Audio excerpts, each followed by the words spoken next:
Hello friends, स्वागत आहे तुमचं पुन्हा एकदा पायचित प्रणू चॅनलमध्ये। आज आपण आलेलो आहोत पुण्यातली सगळी फेमस अशी जत्रा आणि ती म्हणजे पवनाथडीची जत्रा। जत्रेला एंटर करायच्या आधीच आपल्याला अगदी प्रशस्त असं पार्किंग पाहायला भेटतं टू व्हीलर आणि फोर व्हीलर साठी। त्यानंतर पुढे आलो की अगदी मस्त असा मेन गेट आहे, सजवलेला आहे, खूप छान लाइटिंग केलेली आहे। मेन गेटच्या बाहेर सुद्धा बरेच सारे छोटे छोटे स्टॉल्स आहेत, खेळण्यांची दुकानं आहेत। त्यानंतर आपण एंटर करतो पवनाथडी जत्रेच्या आतमध्ये। पूर्णपणे मोफत अशी ही एंट्री आहे। इथे एंट्री फी इथे अजिबात आकारली जात नाही, त्यामुळे तुम्ही अगदी फ्री मध्ये इथे फिरायला येऊ शकता। इथे तुम्हाला बरेचसे स्टॉल पाहायला भेटतील आल्यावरती। सगळ्यात पहिल्यांदा तर तुम्हाला इथे बचत गटांचे बरेचसे स्टॉल पाहायला भेटतील। महिलांना काहीतरी करता यावं किंवा महिलांना रोजगार मिळावा या अर्थाने या सगळ्या जत्रा घेतल्या जातात। अगदी कोणतीही महिला इथे स्टॉल लावू शकते, तुम्ही कोणीही इथे स्टॉल लावू शकता। तुमचं त्यासाठी रजिस्ट्रेशन असतं, ते आधी करावं लागतं। इथे आता आपल्याला बरेचसे स्टॉल्स पाहायला भेटतात। इथे तुम्हाला सगळ्या प्रकारच्या वस्तू एकाच ठिकाणी अगदी इझिली मिळून जातील।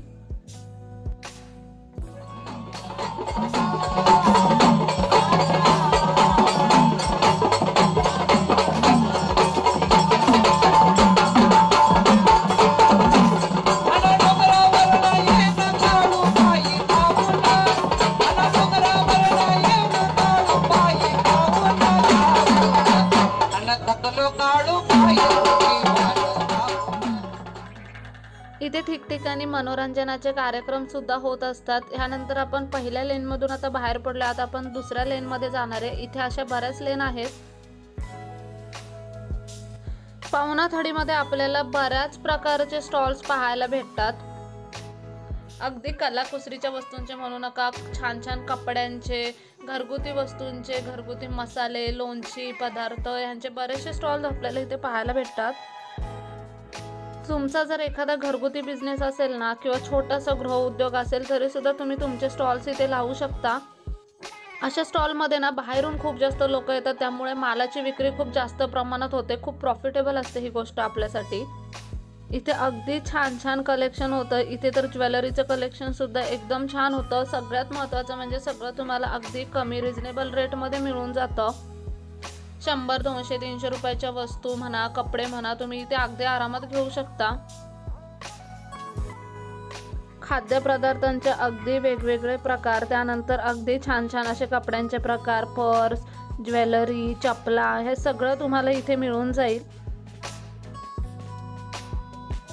इथे प्रत्येक लेन मध्ये जे स्टॉल्स आहेत त्याचे नंबर अशा पद्धतीने वरती दिलेले आहेत की किती स्टॉल्स आहेत ह्या लेन मध्ये।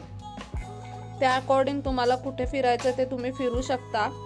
पवनाथडीची जत्रा ही बरीच मोठी असते। इथे तुम्हाला सगळे स्टॉल्स वगैरे तर पाहायला भेटतील, त्यानंतर फूडचे स्टॉल्स वगैरे सुद्धा पाहायला भेटतात आणि त्यानंतर इथे मनोरंजनाचे कार्यक्रम सुद्धा असतात जे की दररोज घेतले जातात। 11 जानेवारी पासून 15 जानेवारी पर्यंत ही जत्रा आहे। दिवसभर ही जत्रा असते, सकाळी 10 वाजल्यापासून ते रात्री 10-11 वाजेपर्यंत। इथे तुम्ही पाहू शकता बरेचसे स्टॉल्स आहेत आणि त्यानंतर स्टॉलमध्ये कलेक्शन सुद्धा अगदी छान छान आहे। इथे रेडीमेड ब्लाउज आहेत, पर्सेस आहेत, नेक पीसेस आहेत, अगदी छान छान असं कलेक्शन तुम्हाला इथे पाहायला भेटेल। त्याचबरोबर फरसाण, चिवडा यांचे सुद्धा बरेचसे ऑप्शन्स आहेत। घरगुती मसाले, लोणची, सगळ्या प्रकारचे तुम्हाला वस्तू इथे अगदी इझिली मिळून जातील। भीमथडी, पवनाथडी आणि इंद्रायणी थडीच्या जत्रा आपल्या पुण्यामध्ये खूप जास्त फेमस आहेत। नुकतीच आता आपण आपल्या चॅनलवरती भीमथडीची जत्रा पाहिली, ही पवनाथडीची जत्रा आहे आणि आता येत्या काही दिवसांमध्ये इंद्रायणी थडीची सुद्धा जत्रा येणार आहे, ती सुद्धा आपण नक्कीच आपल्या चॅनलवरती पाहूयात। या सगळ्या जत्रांचा एकच फायदा असतो की तुम्ही सहकुटुंब, सहपरिवार इथे येऊ शकता, छान अशी शॉपिंग करू शकता, छान छान अशा कार्यक्रमाचा आनंद घेऊ शकता आणि खूप छान छान असं काय काय खाऊ शकता। कारण इथे खाद्यपदार्थांचे अक्षरशः चंगळ असते। खवय्येगिरी करायची असेल तर तुम्ही डेफिनेटली इथे आलंच पाहिजे। इथून तुम्ही पाहू शकता संपूर्ण अशी खाऊ गल्ली सुरू होते, म्हणजे खाऊचे पदार्थ चालू होतात। यामध्ये तुम्हाला अगदी बेसिक स्नॅक्स आयटम पासून जेवणापर्यंत सगळं मिळून जाईल। इथे तुम्हाला पाणीपुरी, वडापावचे तर अगदी वेगवेगळे प्रकार जसे की चीज बस्ट वडापाव, उलटा वडापाव, त्यानंतर सँडविचेस वगैरे असं सगळं मिळून जाईल। मंचुरियन वगैरे मुलांना जे आवडतं ते सगळं इथे अवेलेबल आहे। आणि त्यानंतर तुम्हाला जेवायचं वगैरे असेल तर इथे व्हेज थाळीचे ऑप्शन सुद्धा आहेत। मासवडी थाळी आहे, त्यानंतर पुरणपोळी थाळी सुद्धा आहे, उकडीचे मोदक, गाजरचा हलवा, सगळ्या प्रकारचे खाद्यपदार्थ तुम्हाला इथे पाहायला भेटतील। त्यांनी डेडिकेटेड व्हेजसाठी वेगळे काउंटर बनवलेले आहेत आणि नॉनव्हेजसाठी वेगळे काउंटर बनवलेले आहेत। त्यानंतर इथे तुम्ही पाहू शकता हे इमॅजिकाचं तिकीट सुद्धा तुम्हाला इथे मिळून जाईल। बाय वन गेट वन आहे ते, एक तिकीट घेतलं तर दुसरं तिकीट तुम्हाला फ्री मिळून जाईल। कुणाला इमॅजिकाला जायचं असेल किंवा तुमची नेक्स्ट ट्रिप इमॅजिकाला तुम्ही प्लॅन करत असाल तर डेफिनेटली इथं तिकीट बाय करू शकता। सगळ्यात महत्त्वाचं म्हणजे अगदी हायजीन मेंटेन केलं जातं इथे आणि सगळ्यांना इथे हँड ग्लव्स किंवा हेडकॅप वगैरे घालायला देतात। स्वच्छता बाळगली जाते, स्टॉल अगदी स्वच्छ असतात आणि सगळं आपल्यासमोर बनवलं जातं। लाईव्ह किचन असतं, लाईव्ह काउंटर असतं, अगदी समोरच बनवलं जातं, त्यामुळे आपल्याला ताजं आणि गरमागरम असं अन्न इथे खायला भेटतं। काहींच्या हाताला तर इतकी अप्रतिम चव असते ना की खरंच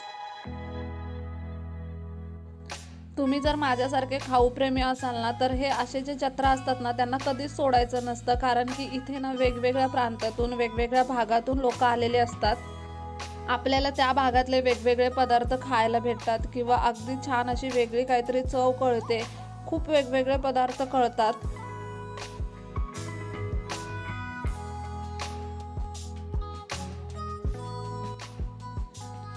आज रविवार आहे आणि पवनाथडीची जत्रा आता फक्त आजच्या दिवस आणि उद्याच्या दिवस आहे। तुम्ही पुण्यातले असाल आणि अजूनपर्यंत जर पवनाथडीच्या जत्रेला गेला नसाल ना तर तुमच्या मुलांना घेऊन नक्कीच जा।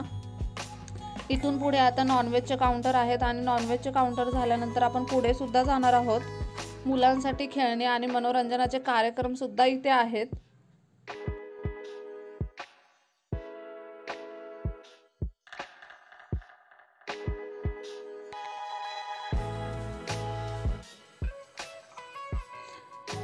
खाण्याची अजिबात कमी नाहीये, इथं लोकांची गर्दी तुम्ही इथे पाहू शकता।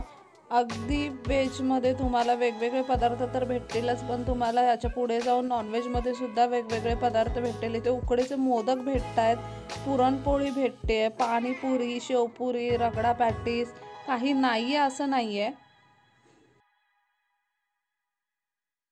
मुलांच्या आवडीचे बर्गर, सँडविचेस, मंचुरियन, पिझ्झा वगैरे सुद्धा इथे मिळून जातील। मला हे एक काउंटर खूप इंटरेस्टिंग वाटलं होतं। इथे चीज बस्ट वडापाव होता किंवा उलटा वडापाव होता, छान छान असं काहीतरी होतं। पण भीमथडीला प्युअर व्हेज खाल्ल्यामुळे आज असं ठरवलंच होतं की बाबा इथे नॉनव्हेजच खायचं। त्यानंतर आपण पुढे सरकलो की नॉनव्हेजचं सेक्शन चालू होतं।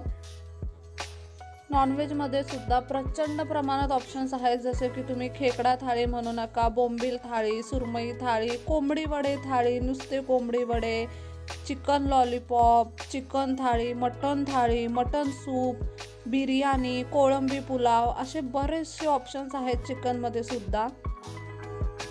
अशा ठिकाणी आल्यावरती तर खवय्यांची अगदी चंगळ असते, अगदी मजा होते। सगळ्यात महत्त्वाचं म्हणजे स्टॉलच्या समोर त्यांनी टेबल मांडले होते, टेबलाच्या बाजूला चेअर होते, त्यामुळे बसून व्यवस्थित खाता येत होतं। मॅनेजमेंट अगदी छान केलेलं होतं। तरी पण हा फ्रायडेचा दिवस होता, बऱ्यापैकी गर्दी होती। सॅटर्डे, संडे आणि मंडे 3 दिवस इथे अजून जास्त गर्दी राहणार आहे। आज संडे आहे, आज जर तुम्ही गेलात तर बऱ्याच प्रमाणात गर्दी तुम्हाला इथे मिळून जाईल आणि उद्याच्या दिवशी गर्दी थोडी कमी असू शकते, पण उद्यासुद्धा शेवटचा दिवस आहे, त्याच्यामुळे काही सांगता येत नाही, प्रचंड गर्दी असते इथे।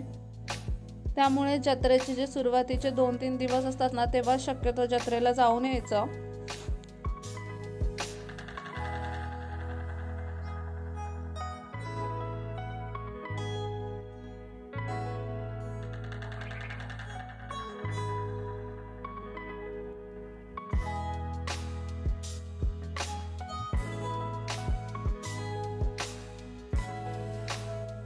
इथे ना नॉनव्हेजचे सुद्धा बरेच ऑप्शन्स आहेत आणि व्हेजचे सुद्धा बरेच ऑप्शन्स आहेत। तुम्ही जरी व्हेजिटेरियन असाल तरी काही प्रॉब्लेम येणार नाही, कारण की व्हेज आणि नॉनव्हेजचे सेक्शन पूर्णपणे वेगळं वेगळं केलेलं आहे।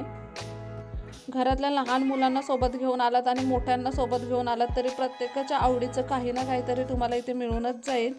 फूड सेक्शन संपलं की समोरच येतो हा वाला एरिया।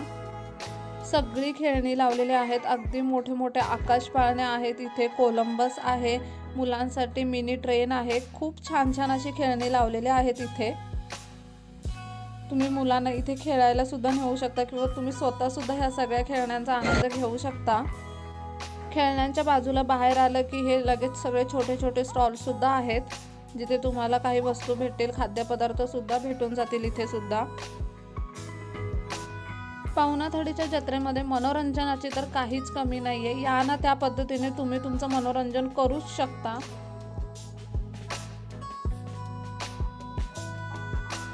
अगदी मोठा हा आकाश पाळणा बनवलाय आणि रात्रीचा हा नुसत्या लाईटीमध्ये इतका सुंदर दिसत होता ना। तिथून थोडंसं पुढे सरकलं की हा पपेट शो पाहायला भेटतो।